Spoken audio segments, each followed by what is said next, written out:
इस समय वो नमाजवादी हो गए हैं और बस वो एक धर्म के हो गए हैं, वो हिंदू तो रहे नहीं। अखिलेश यादव हिंदू नहीं है? कहाँ से हैं अब भगवान पर, अखिलेश यादव हिंदू है?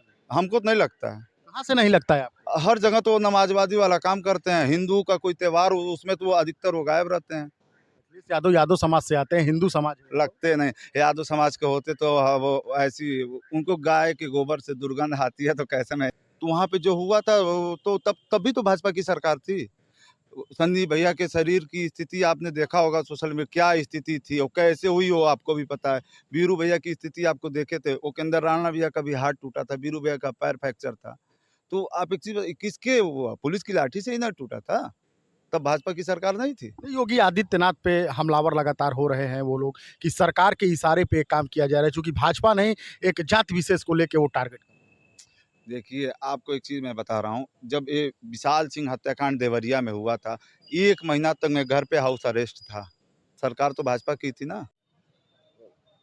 सपा सांसद के बयान के बाद से करणी सेना लगातार समाजवादी पार्टी व समाजवादी पार्टी के नेताओं पे हमलावर है। समाजवादी पार्टी के सांसद ने जिस तरह से सदन में बयान दिया था, हालांकि उसको तो सदन के पटल से हटा दिया गया, लेकिन करणी सेना भारत लगातार आंदोलन कर रही है। हमारे साथ मंडल के अध्यक्ष पवन शाही जी हैं, हम इनसे जानेंगे क्या कुछ मुद्दा चल रहा है, किस तरह से आप लोग जो है आगरा जैसे शहर में उतर रहे हैं और लगातार विरोध कर रहे हैं।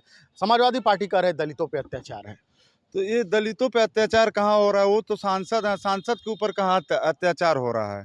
आप एक चीज़ बताइए, संसद जैसे गरिमामयी जगह पे आप बैठ के हमारे महापुरुषों के बारे में अभद्र टिप्पणी कर रहे हैं, उसके बाद से आप ऐसा उम्मीद कर रहे हैं कि आपके साथ उत्पीड़न हो रहा है, आपको प्रताड़ित किया जा रहा है, आप सांसद हैं। कहीं न कहीं समाजवादी पार्टी कह रही है कि सरकार के इशारे पे ये हो रहा है, सब कुछ सरकार करवा रही है। अच्छा, आप एक चीज़ बताइए, 2020 के आसपास गगहा के पास भलवान में एक काजल सिंह की हत्या हुई थी, तो वहाँ उस समय भी भाजपा की ही सरकार थी। उसके बाद अभी कुछ दिन पहले आपको पता होगा देवरिया में निहाल सिंह की हत्या हुई थी और उसके जस्ट 1 महीने बाद विशाल सिंह की हत्या हुई थी। तो उस समय सरकार किसकी थी? भाजपा की ही थी ना, तो करणी सेना तब भी तो मैदान में थी। इसको लेके काम किया जा रहा है। आप मेरा सोशल मीडिया उठा के देखिएगा, हमने हरिजनों के लिए लड़ाई लड़ी है, यादवों के लिए लड़ाई लड़ी है, मुसलमानों के लिए लड़ाई लड़ी है करणी सेना। ये यहाँ कोई जातिगत नहीं, हम किसी जाति के बारे में कोई टिप्पणी नहीं करते हैं, ना कभी करेंगे। हमारे राष्ट्रीय अध्यक्ष जी का एकदम स्पष्ट है कि आप किसी जाति विशेष पे टिप्पणी नहीं कर सकते हैं। लेकिन हमारे जाति विशेष और हमारे महापुरुषों के बारे में गलत बोला जाएगा तो कौन चुप रहेगा? कोई नहीं चुप रहेगा। अभी आप आगरा में देख रहे हैं, वो अभी टेलर है। आप एक चीज़ जान लीजिए, ये जो सांसद हैं समाजवादी पार्टी में, अब तो समाजवादी पार्टी कहना छोड़ दिया हूँ, समाजवादी पार्टी के जो सांसद हैं, जब तक तोड़े नहीं जाएंगे ना, तब तक वो छोड़े नहीं जाएंगे। और कब तक भागेंगे? उनको ये देश छोड़ना पड़ेगा। करणी सेना भारत के मंडल अध्यक्ष हैं, थोड़ा भाषा और सामाजिकता का ख्याल रखते हुए, चूंकि आप लोग ऐसे समाज से आते हैं जहां एक अच्छा मुकाम हासिल है, लेकिन कहीं न कहीं देखा जाए समाजवादी पार्टी अब इसको मुद्दा बना। वो जैसे वो राजनीति कर रही है और जो करणी सेना हम लोग की है, ये किसी राजनीतिक पार्टी तो है नहीं, ये हमारा एक संगठन है। वो जैसे दलितों के वोट के चक्कर में वो पड़े हुए हैं। अब अभी उनको दलित प्रताड़ित लग रहा है, दलितों को परेशान किया जा रहा है। जब उन्हीं की सरकार थी, अखिलेश यादव जी की समाजवादी पार्टी की सरकार थी, उनके पिताजी मुख्यमंत्री थे, उसमें बहन मायावती जी के साथ क्या हुआ था? बहन मायावती दलित नहीं है। अब आपको लगता है कि वोट बैंक के लिए समाजवादी पार्टी सब कुछ दिखावा कर रही है? वोट बैंक के लिए ये लोग किसी भी स्तर पे गिर जाएँगे। अभी 2-3 दिन पहले ये हमारे आराध्य परशुराम जी की जयंती थी। आप मीडिया के माध्यम से आप ही से एक चीज़ पूछना चाहता हूँ, आप बता दीजिए अखिलेश यादव जी के किसी एक पोस्ट पे भगवान परशुराम को की जयंती के बारे में कुछ एक भी पोस्ट था? नहीं था। मतलब अखिलेश यादव को जो वोट देगा उसी के बारे में वो सब बात करेंगे। बस वो देखिए वो इस समय वो नमाजवादी हो गए हैं और बस वो एक धर्म के हो गए हैं, वो हिंदू तो रहे नहीं। अखिलेश यादव हिंदू नहीं है? कहाँ से हैं अब भगवान पर, अखिलेश यादव हिंदू है? हमको तो नहीं लगता है। कहाँ से नहीं लगता है आपको? हर जगह तो वो नमाजवादी वाला काम करते हैं, हिंदू का कोई त्योहार हो उसमें तो वो अधिकतर वो गायब रहते हैं। अखिलेश यादव यादव समाज से आते हैं, हिंदू समाज है। लगते नहीं, यादव समाज के होते तो वो ऐसी उनको गाय के गोबर से दुर्गंध आती है तो कैसे मैं यादव कह दूँ उनको। ऐसा तो उन्होंने कभी नहीं कहा। आप क्या, आप सोशल मीडिया पे देखिए, हर चीज़ चल रहा है, उनको गाय के गोबर से दुर्गंध आती है। लेकिन है तो वो हिंदू, ऐसा तो कोई भाई हिंदू धर्म में पैदा हुए तो हिंदू तो है। अच्छा, वो यादव हैं, हिंदू हैं। आप एक चीज़ बताइए, यादव जी लोगों का मुख्य व्यवसाय पहले क्या था? गाय भैंस, ये दूध उत्पादन की व्यवस्था थी।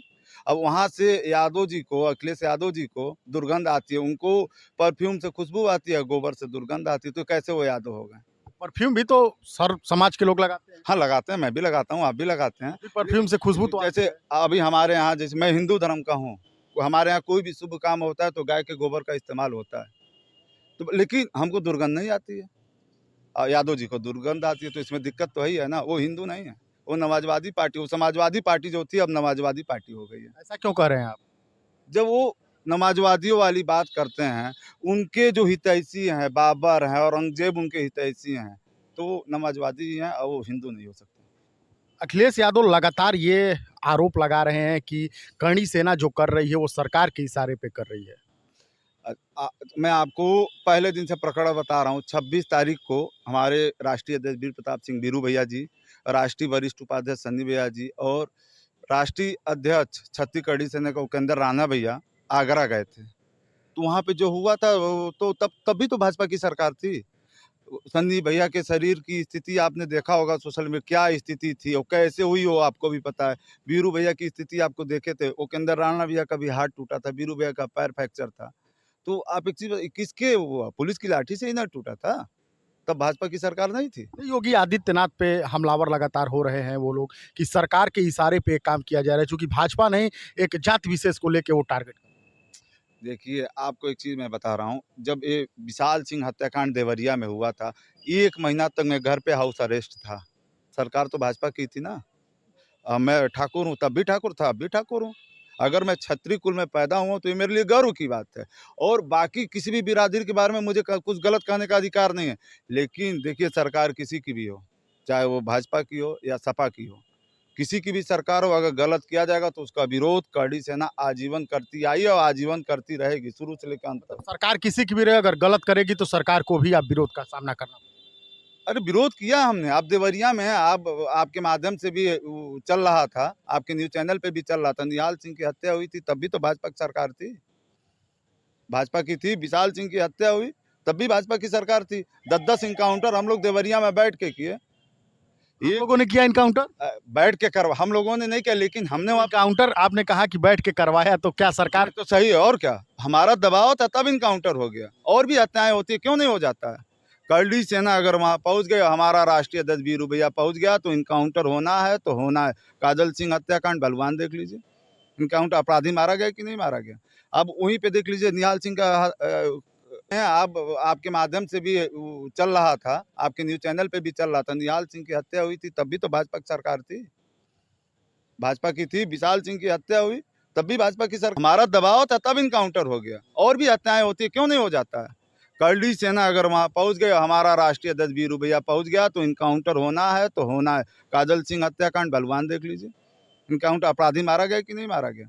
अब वहीं पे देख लीजिए निहाल सिंह का की हत्या हुई थी, 6 अपराधी थे, 6 का हाफ इनकाउंटर हुआ कि नहीं हुआ। विशाल सिंह की हत्या हुई, उसमें भी 2 आरोपियों का हाफ इनकाउंटर हुआ कि नहीं हुआ। तो देखिए, न्याय के लिए जाते हैं, जो जैसे एकदम स्पष्ट है, जो जिस भाषा में समझेगा। न्याय के लिए जाते हैं कि न्याय की मांग करने जाते हैं?